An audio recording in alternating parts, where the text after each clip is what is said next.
Hello everyone, কেমন আছেন সবাই? ঘুরে এসেছি বেশ কয়েকদিন হলো। প্রাত্যহিক জীবনে নানা কাজে জর্জরিত হয়ে ভিডিও এডিটের সময়ই পাচ্ছি না। একটু ম্যানেজ করে আজ ফার্স্ট পার্ট নিয়ে হাজির হলাম আপনাদের সামনে। গিয়েছিলাম ভিয়েতনাম, 12 রাত আর 11 দিনের সফর। এই মুহূর্তের গন্তব্যস্থল হো চি মিন সিটি। আমরা যতবার বিদেশে গেছি সববারই আমার হাজবেন্ড ট্যাকেল করে ব্যাপারটা। ও শুধু ওখানকার সাইট সিনগুলো লোকাল কোম্পানির সাথে ডিল করে নেয়। এবারও তাই। আমাদের ফ্লাইট ছিল রাত্রি 8:30 নাগাদ। 12:30 নাগাদ ওখানে পৌঁছাবো। তো আমরা আগের থেকেই আজকের রাতের জন্য একটা হোটেল বুক করে রেখেছি। একটু তো রেস্ট নিতেই হবে। ফ্লাইটে ডিনার করে নিয়েছিলাম। নেমে গেছি এবার ইমিগ্রেশনের পালা।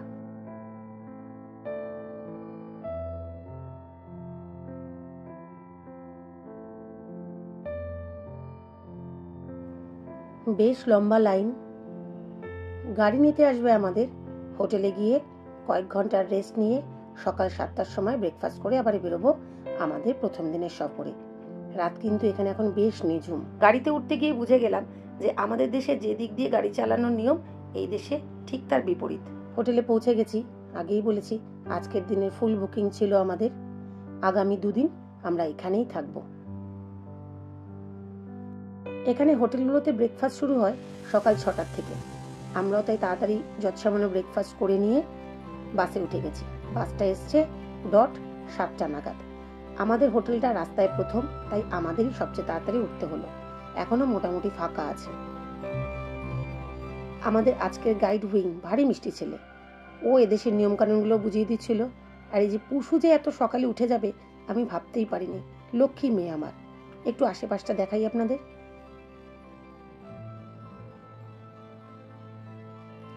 এই দেশে বুঝতে পারলাম খুব ভোর ভোর জীবনযাত্রার দৌড় শুরু হয়। ভারী সুন্দর এই পার্কটা। আগামী 2 দিন যে আমরা সাইট সিইং গুলো করতে যাব, এই রাস্তাটা দিয়ে যাব আর বারবার এই পার্কটাই চোখে পড়বে। পার্কটায় আমাদের মতন ট্যুরিস্ট, বিশেষ করে আমেরিকান ট্যুরিস্টদেরই আমি শরীরচর্চা করতে বেশিরভাগ দেখলাম। এটি এই শহরের একটি প্রসিদ্ধ হোটেল। তার পাশ দিয়ে আমরা যাচ্ছি। ওই যে উইং বলেছিলাম, আজকের আমাদের ট্যুর গাইড ভীষণ মিষ্টি ছেলে। এই যে ছেলেটি।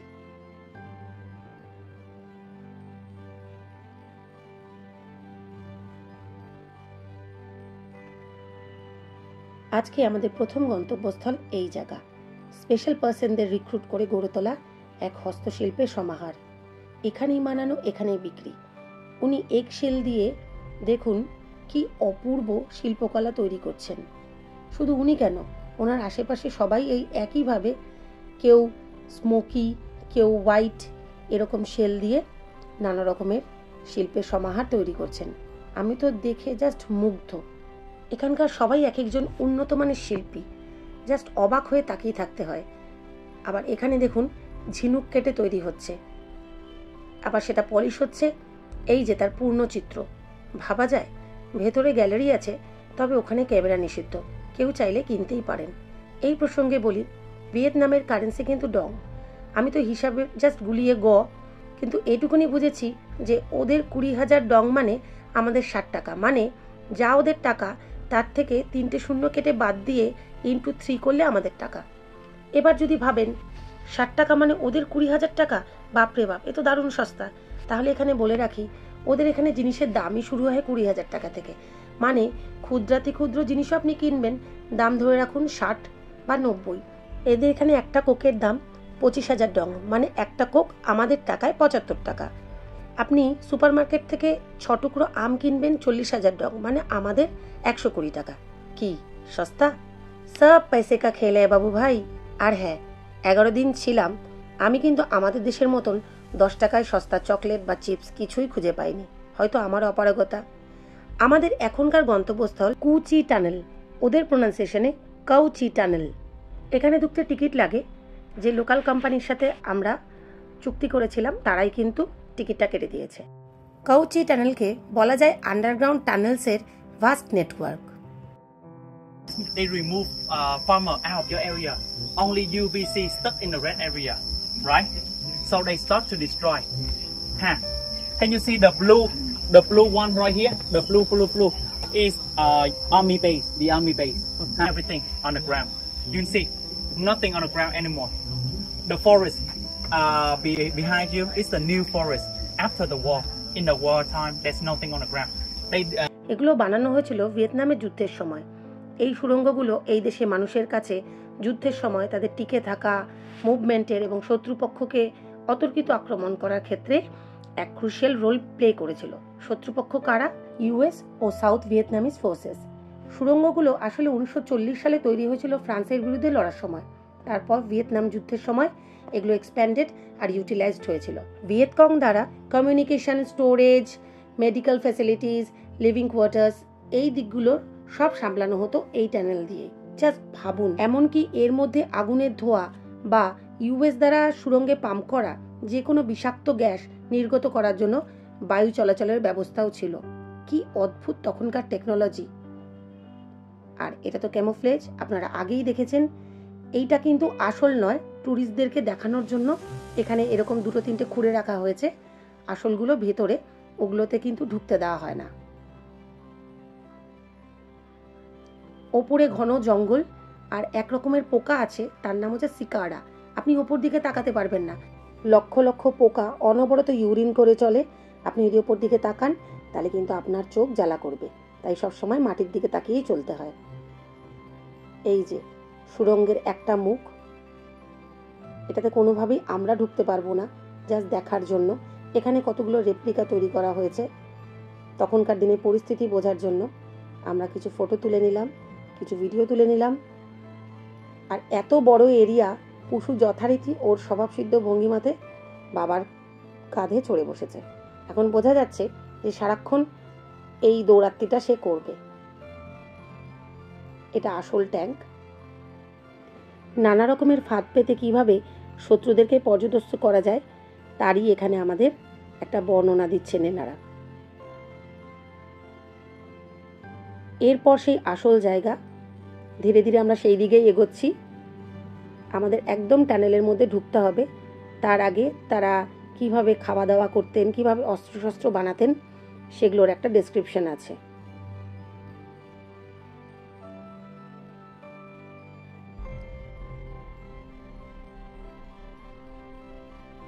চতুর্দিকটা ঘন জঙ্গল আর ওই শিকারা পোকার আওয়াজ, আর মাঝে মধ্যেই সেই নিস্তব্ধতাকে ভেঙে ট্যুরিস্ট গাইডের গল্প বলা বা মানুষের গল্প করে এগিয়ে চলার আওয়াজ। ব্যাস, দ্যাটস ইট।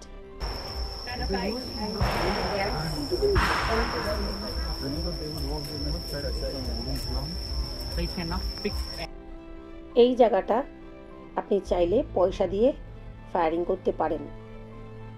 সত্যি কথা বলতে আমার এই জায়গাটা একদম পছন্দ হয়নি। এত সুন্দর একটা নিস্তব্ধ জায়গা, তার মাঝখানে এই ট্যুরিস্টদের নিজের পয়সা খরচা করে বন্দুক চালানোর পরিবেশ কাঁপানো আওয়াজ আমার একটুও ভালো লাগেনি।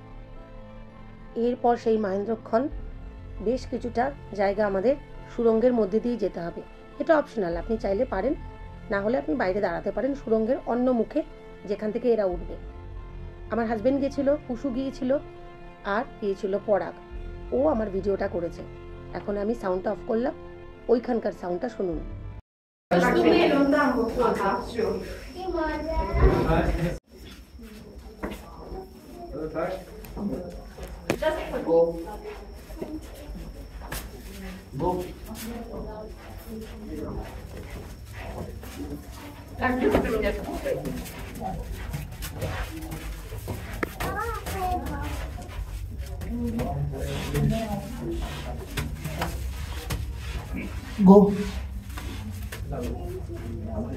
আস্তে আস্তে টানেলে আছি, এখন একদম ক্রল করে চলছি। মামা রুকো রুকো রুকো, wait wait wait wait okay okay okay okay go go okay sit down slowly go go go এখানে আটকে গেলে গেছি জীবন শেষ। গো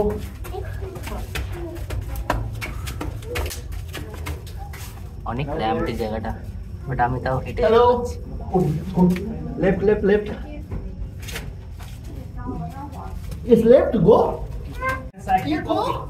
Right or left? Left out. Right, keep going. Left out. হ্যাঁ বেরিয়ে যাচ্ছি।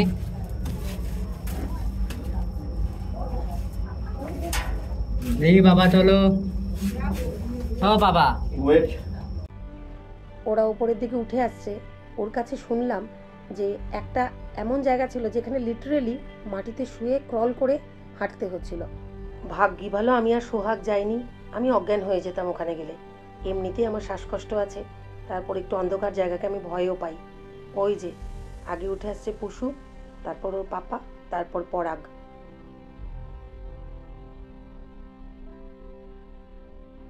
আমাদের একটু দেখতেই অবস্থা কাহিল, আর তারা বছরের পর বছর এইভাবে জীবনযুদ্ধ চালিয়ে গেছে। Hats off. এরপর আরও কয়েকটা দর্শনীয় জায়গা ছিল, কিন্তু আমি এত ক্লান্ত ছিলাম যে আমি আর ভিডিও নিইনি। এর মাঝখানে এরা এদের লোকাল একটা খাবারও খাইয়েছিল, সাথে 1 কাপ করে চাও দিয়েছিল। আমরা শুধু চাটা খেয়েছিলাম, লোকাল খাবারটা আর খাইনি। খাইনি মানে খুব ভালো লাগেনি, কেমন একটা যেন বাঁশ সেদ্ধ মনে হলো। এটাও মাটির নিচের একটা জায়গা, আমি যাইনি, পরাগ গিয়েছিল। ওদের রান্নাঘর, কিভাবে ওদের ধোয়া যাতে শত্রুপক্ষ না দেখতে পায় সেই সিস্টেমটা এখানে বর্ণনা করা ছিল। এখান থেকে বেরিয়ে আমরা আগে করব লাঞ্চ। লাঞ্চটা আজকের দিনের ট্যুরের মধ্যে ইনক্লুডেড। এই যে আমরা পৌঁছে গেছি লাঞ্চের জায়গায়, ভারী মনোরম জায়গা, একদম প্রাকৃতিক পরিবেশ, মনে হচ্ছে যেন আমাদের গ্রাম বাংলার এক টুকরো উঠে এসেছে। শুধু এই বেলুনগুলো আর কিছু চাইনিজ ডেকোরেশনের যা তফাৎ। এই মাছগুলো এখানে এরকমভাবে সব রেস্টুরেন্টে রাখা হয়, এগুলোই নাকি আবার ভেজে পরিবেশন করা হয়। দেখুন, মনে হচ্ছে না আমাদের গ্রাম বাংলা, পদ্ম ফুলে পুরো ভর্তি। এরপর খেতে বসার পালা। আমরা যেহেতু 5 জন, সাথে আরো 3 জনকে দিয়ে 8 জনের এক একটা করে টেবিল। আমি তো খুব এক্সাইটেড ছিলাম, আমি আগেই বলে রেখেছিলাম আমি চিকেন, ওরা সবই খাবে। কিন্তু খেতে গিয়ে আমার ভিয়েতনামের সফরের আসল ট্র্যাজেডি শুরু হলো। আমার বরের মুখখানা দেখছেন, কেমন হালকা করে হাসছে, তার মানে ওরও কিছুই পছন্দ হয়নি। পর্ক ছিল, বিফ ছিল, ওরা সবাই সবকিছু খেয়েছে, শুধু আমি আর পুষু ওই ওয়াটারমেলন আর ওই চিকেন আর স্টিকি চিকেনে এক গাদা ওই চামড়া সমেত। আর এই যে কি যে একটা কুমড়ো স্যুপ দিয়েছে, তার মধ্যে 4-5টা টোফু, মানে বলে বোঝানো যাবে না কি বাজে খাবার। কতগুলো ফুলকপি সেদ্ধ, আধ কাঁচা অমলেট, মানে আমি জাস্ট ভাবছি যে আমি কি খেয়ে দুপুরটা কাটাবো। এদের কিন্তু দুপুরের খাবার শুরু হয় একদম ডট 12টায়, আর আমাদের তখন অলমোস্ট সকাল, তাই না? আমার বরের শুধু হাসিটা দেখুন, ও কিন্তু খুব ভালো বুঝতে পেরেছে যে ওর এত অপশন ছিল তাও ও কিছু খেতে পারেনি, তাহলে আমার কি অবস্থা হয়েছে। এরপরে আমরা এলাম ওয়ার মিউজিয়ামে। যুদ্ধের এয়ারক্রাফটগুলো এখানে সাজিয়ে রাখা, আর ভেতরে যুদ্ধ ও যুদ্ধের পরিণামের ছবি। টিকিট দিয়েছিল ওই লোকাল ট্যুর কোম্পানি। অনেকক্ষণ ঘুরে ঘুরে দেখেছি, অনেক কিছু স্মৃতিতে নিয়ে এসেছি, কিন্তু সত্যি বলতে কি, যুদ্ধের ধ্বংসাত্মক চেহারা তো কারুরই দেখতে ভালো লাগে না। আমারও খুব মনটা ভারাক্রান্ত হয়ে গিয়েছিল।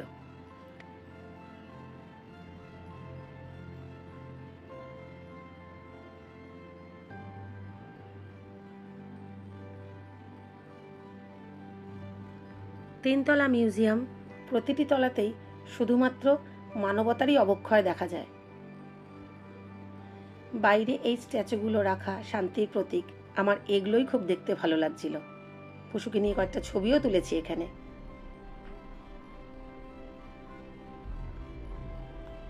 দোতলায় এইভাবে সমস্ত অস্ত্রশস্ত্রের ছবি, তুলনামূলকভাবে একটু কম ভয়ঙ্কর, কারণ এখানে তো আর সেই ছবিগুলো নেই।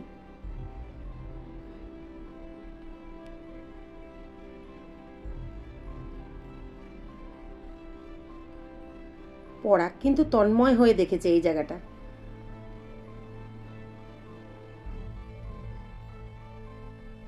পৃথিবী যে যুদ্ধ নয় শান্তিই চায়, এই স্কাল্পচারটা কিন্তু তার প্রতীক। ভারী সুন্দর। আমরা বাইরে বেরিয়ে এসেছি। এরপর টাইগার কেজেস দেখব, যেখানে বন্দীদের রাখা হতো।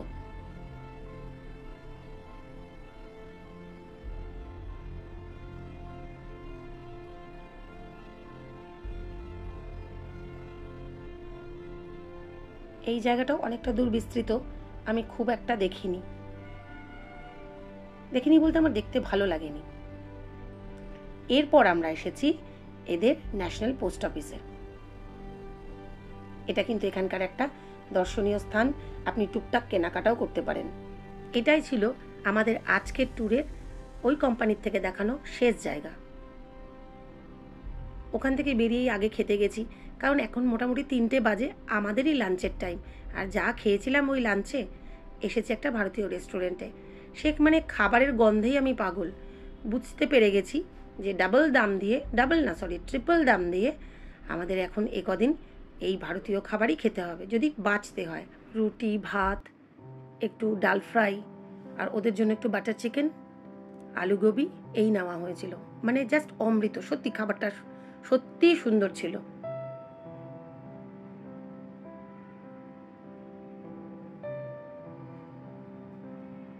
বেরোনোর পথে খুব সুন্দর ডেকোরেশন, এখানে আমরা না বেশ কয়েকটা ছবিও তুলেছি।